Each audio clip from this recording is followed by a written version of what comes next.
Hello everyone, Professor Sexton here with our video lecture on Alice Walker's Everyday Use. Before I begin talking about this short story, let me just set up some historical context for the story in which you can frame what happens in it. When Alice Walker wrote and published this story, it's set in the 1970s, which was part of the Black Arts Movement. And the Black Arts Movement was this period in American history where a lot of African Americans, because they didn't see themselves represented in mainstream American history, literature, and culture, started this process of looking to Africa for that sense of identity and cultural identity. And part of that looking towards Africa had something doing with adopting and adapting African practices, African names, African traditions, and things of that nature.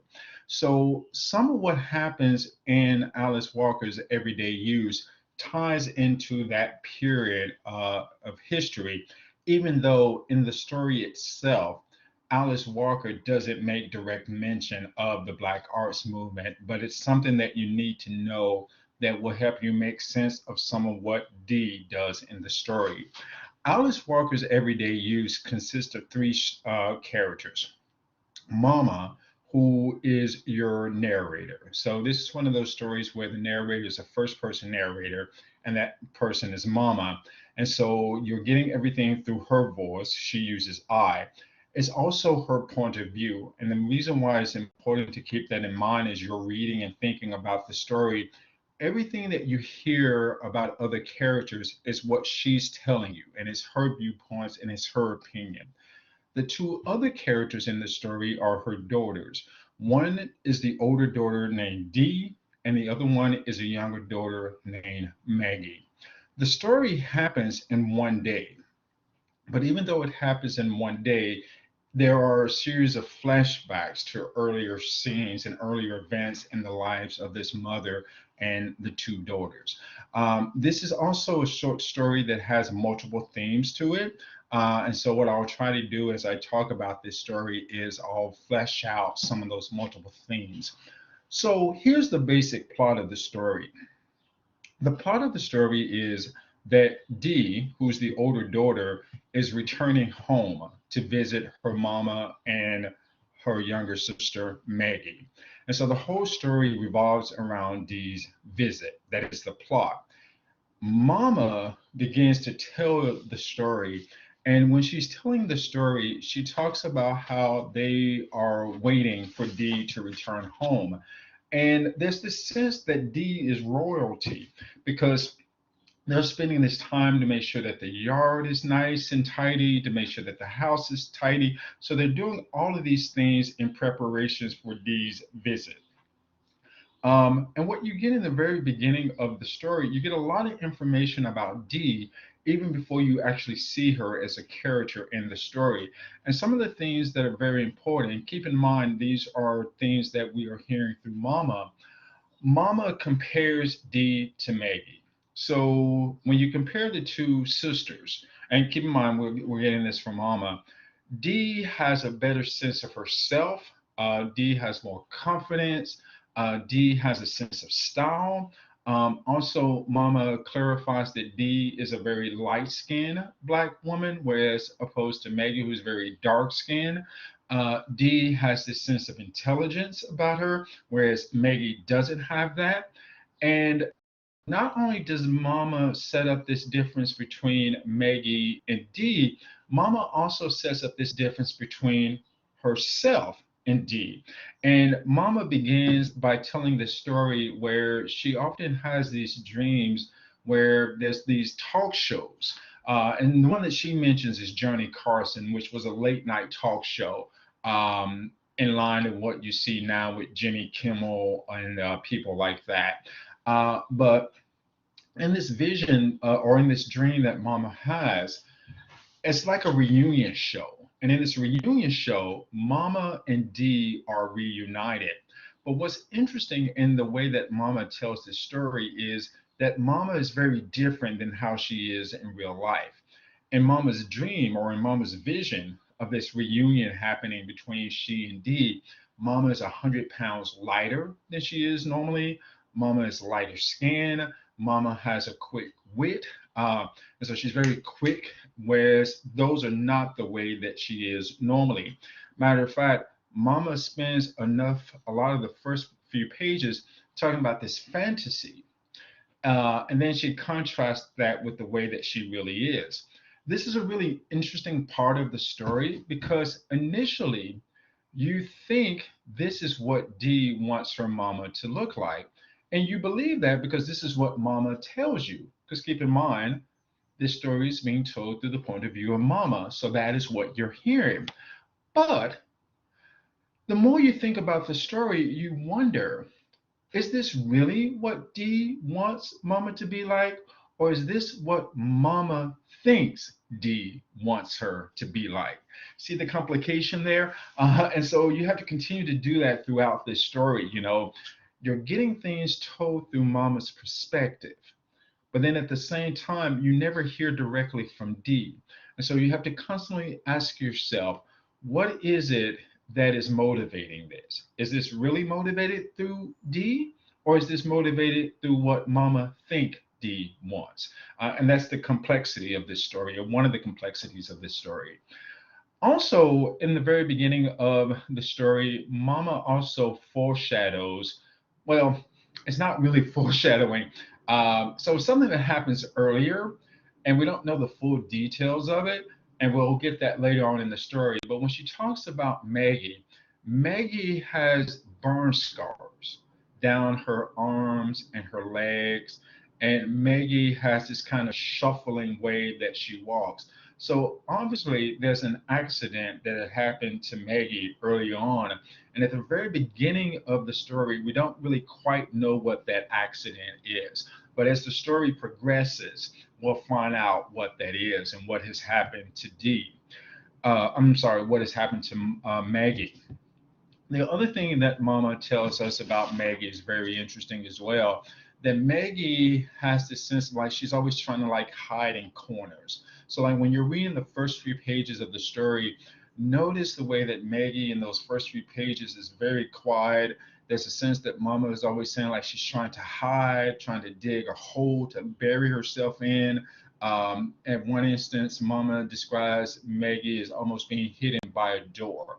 And it's not that Mama mentioned these type of incidents once. She mentions them multiple times in her telling of the story. Eventually, what Mama does reveal is she reveals to us what happened and why Maggie is burned. So ages before, Dee, Mama, and Maggie lived in a house that caught on fire.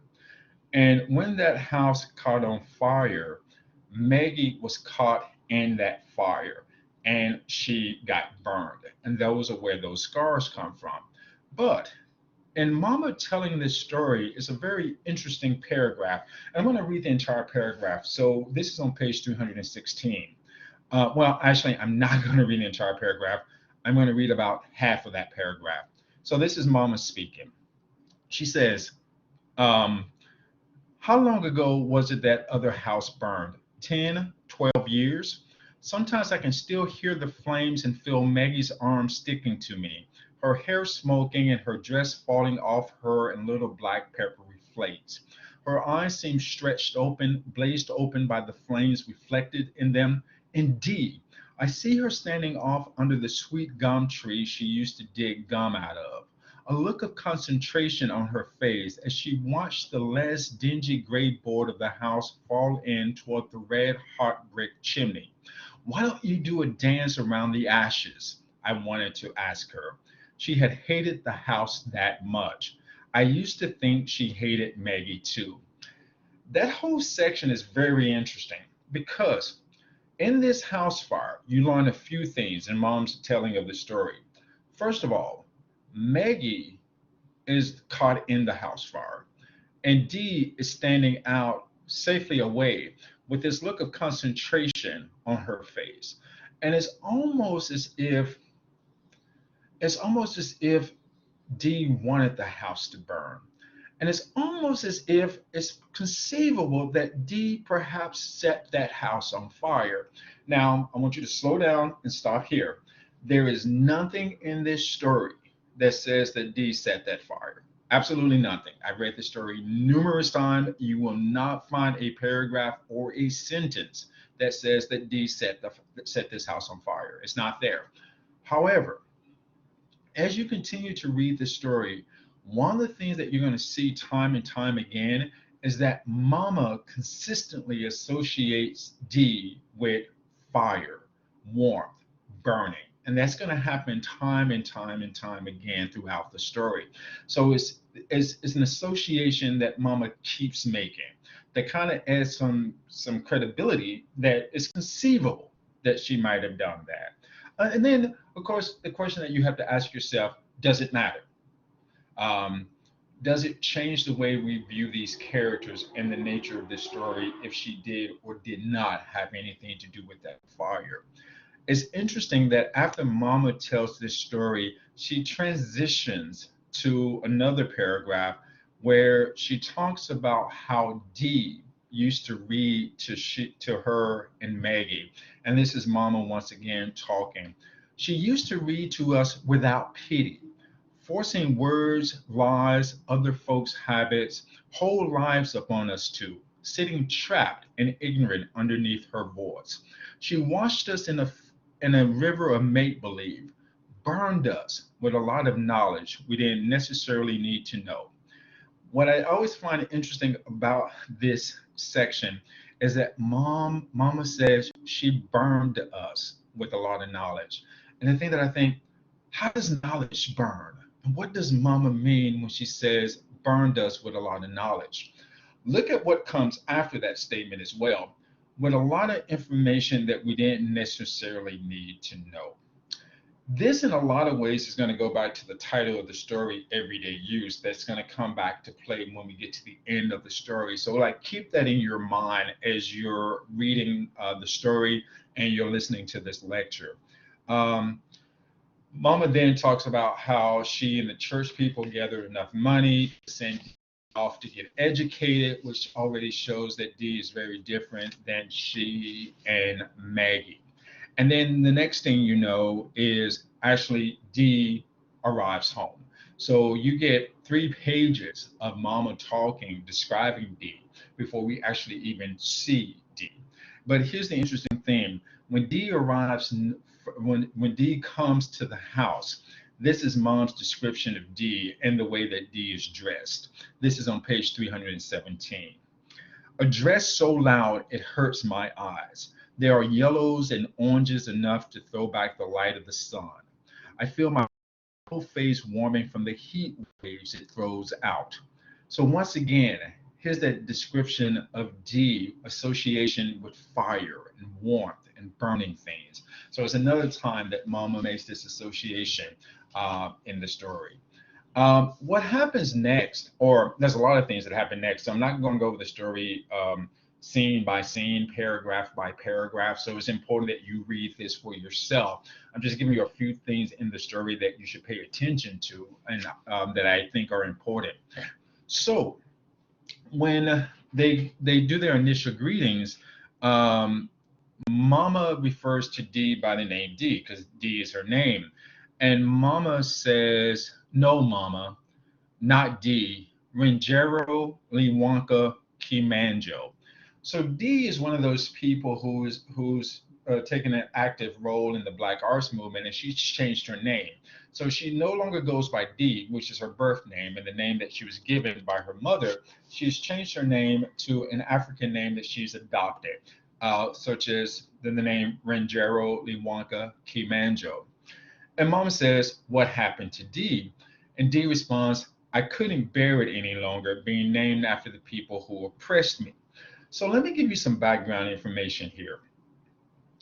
By and large, for a number of African Americans in the United States, their last names, and actually their first names, I mean, okay, let's go back to the period of slavery. So when African slaves were brought over to the New World, whatever names that they had in Africa, those names were changed when they got to the New World and became slaves, just for numerous reasons. Well, first of all, the slave owners couldn't bother to learn their real names.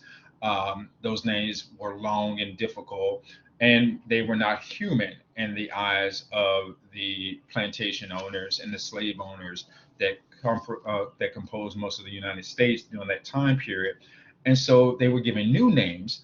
And more often than not, a lot of African Americans in the United States, their last names, for a majority of us, our last names can be traced back to the plantation owners who own our family. And I'll just share some personal information here. I am descended from slaves, and my great great grandmother, I believe, was a slave.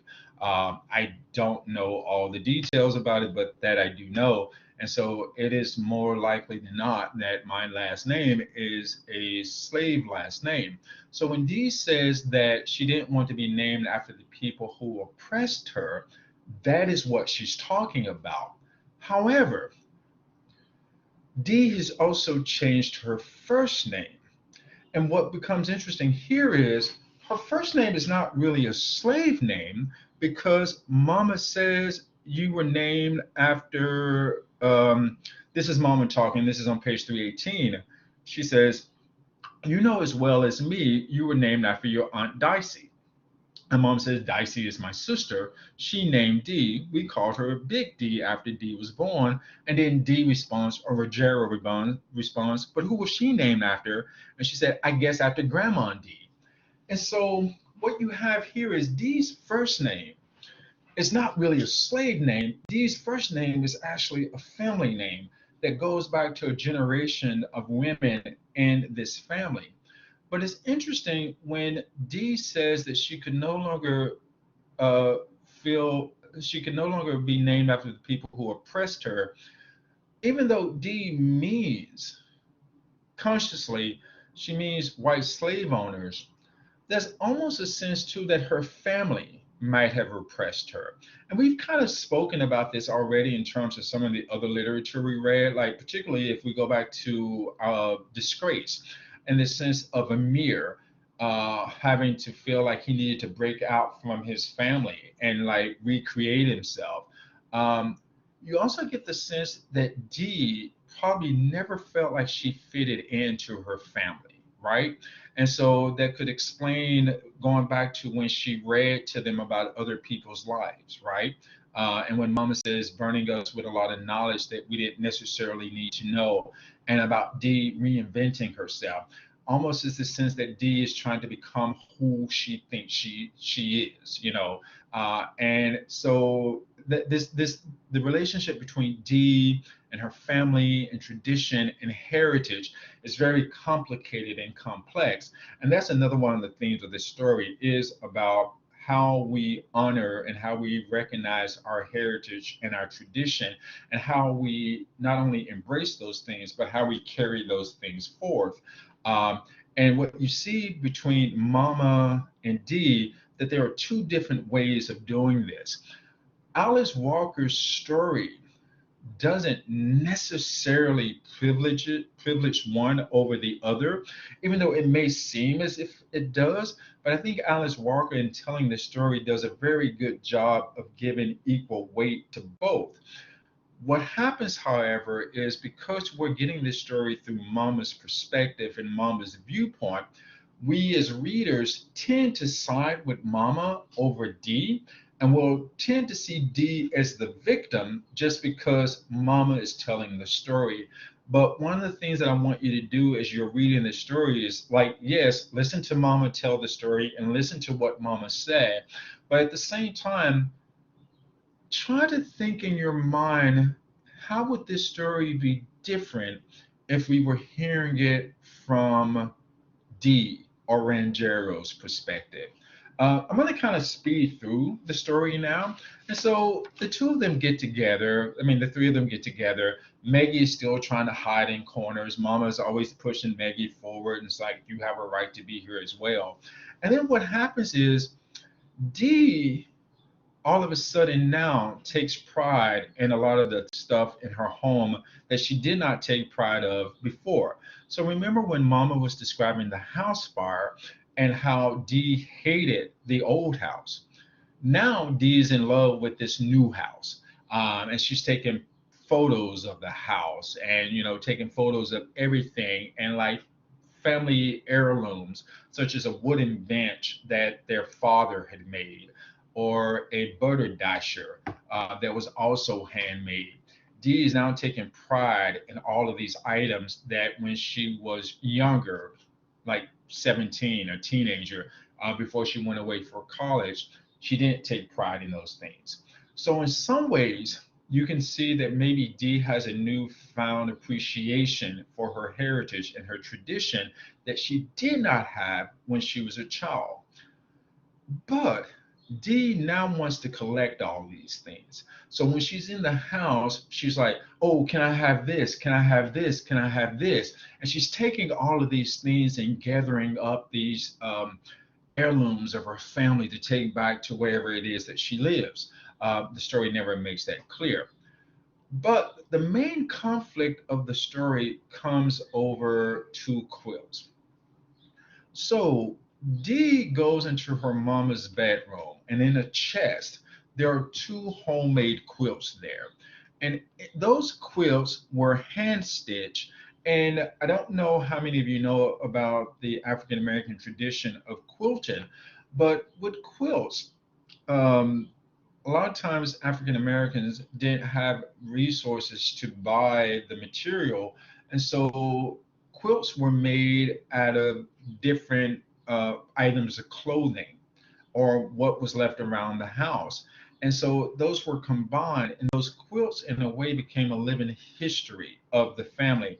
So these two quilts, they contain scraps of one of their grandmom's dresses. It contains scraps of a grandpa's shirt, someone's Civil War uniform. And so these quilts, in a lot of ways, have the family history sewn into them. And Dee wants these quilts. Now, here's the interesting thing. Years ago, when Dee went off to get ready to go to college, Mama offered the quilts to Dee. And Dee said she didn't want them because she thought they were old fashioned. But now that Dee has a new appreciation for these quilts, which is probably coming out of the Black arts movement, now Dee wants the quilts. But what has happened is Mama has now promised the quilts to Maggie. Now, one of the things that I've not emphasized in this lecture is there's also this sibling rivalry between Maggie and Dee, because Maggie feels that Dee has always gotten everything that she wanted. So if Dee wanted something, Mama made sure that Dee got it, whereas Maggie didn't often get that. And so even though Mama had promised the quilts to Maggie now, when Maggie hears that Dee wants them, Maggie just assumes that Mama's going to give the quilts to Dee because Dee has always gotten what she wanted. But Mama does something differently this time. Instead of letting Dee have her way, and Dee has even grabbed the quilts. So Dee is already taking the quilts out of the chest and already holds them as if they are already hers. It's already a foregone conclusion that these are her quilts. Mama snatches the quilts out of Dee's hands and give them to Maggie. And there's a conflict between Mama and Dee over these quilts.